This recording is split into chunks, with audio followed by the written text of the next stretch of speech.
Well, hello everybody and welcome to week 5. Full of cold this week, so I thought the best thing to do was to share a page with you, which I promised a couple of weeks ago. It was my portfolio, but for some reason the link just hasn't been working for people to access it. I'll talk about this in a minute. The focus for this week and the next 2 weeks indeed is getting your case studies together, which is the sort of the largest single part of your final portfolio. There will be ongoing readings over the next couple of weeks to help you pull this together, but the main focus will be working on your case study in your tutor groups, and sharing and responding and really acting as a group of critical friends along with your tutor in getting this pulled together.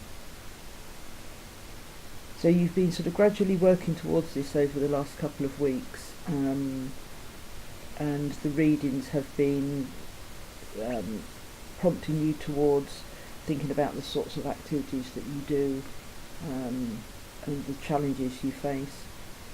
But this week there are both a sort of a review of some of the things that are in the handbook.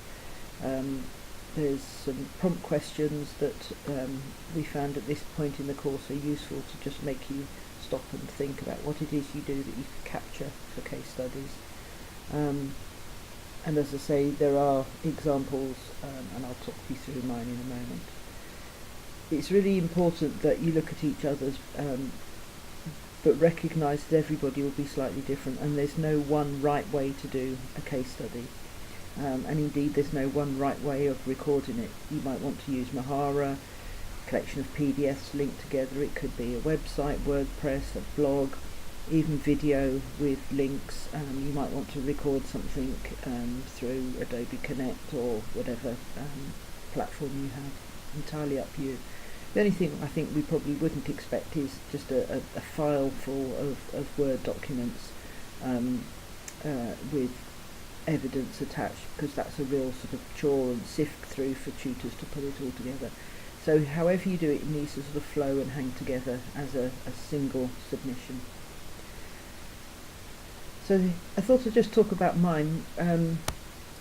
This is my portfolio, and within this I've included case studies. So you can see over here there's a bit about me, home, and then a bit of a link to my background and what I've done, and you can see that within that there are some embedded links, and I've got photographs in there.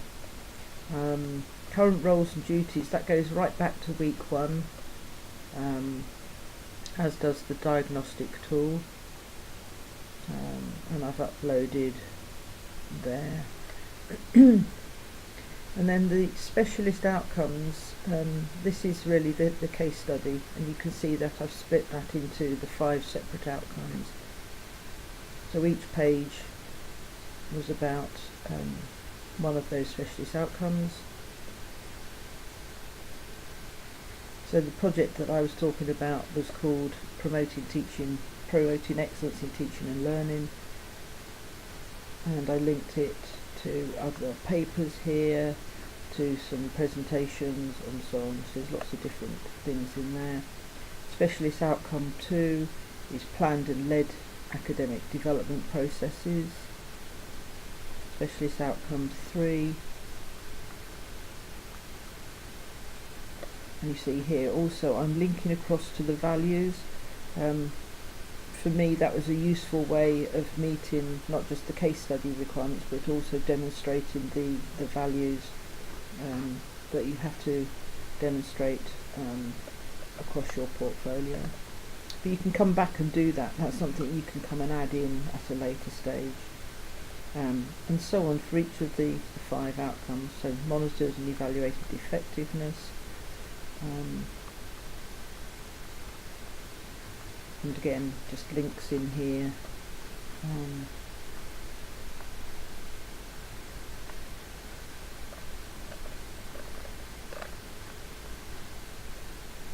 and then finally identifying any appropriate follow-up development and processes. I had the reflective commentary here as a separate thing, and I've also linked to comments that I posted during the SLEC course, and I've copied and pasted some in here, linked to other people talking, discussions, and that's why it's so important to have those discussions as you go through the course, because you can really import them into your portfolio. And then finally I ended up with an action plan, which I won't show you now because that's something you'll do a bit later on. So hopefully that's been useful. I'm not intending that you read this, it's just sort of, this is how I set mine out.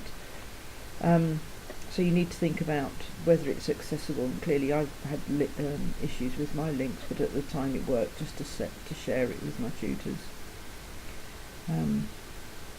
So I've given you a couple of readings this week. One is just to prompt you to go back if you've not read and reflected on chapter 4 by Ruth Pilkington about working with other lecturers. That's really important.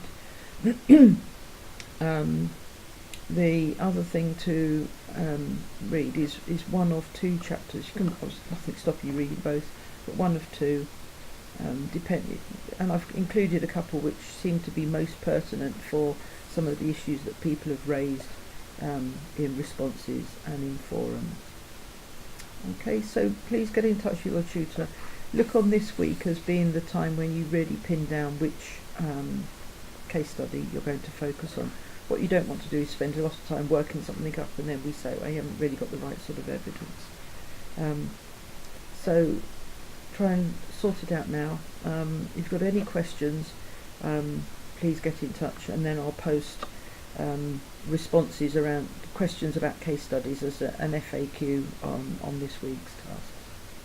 Okay, well I hope you're managing to keep on top of the tasks. I know how busy this term is.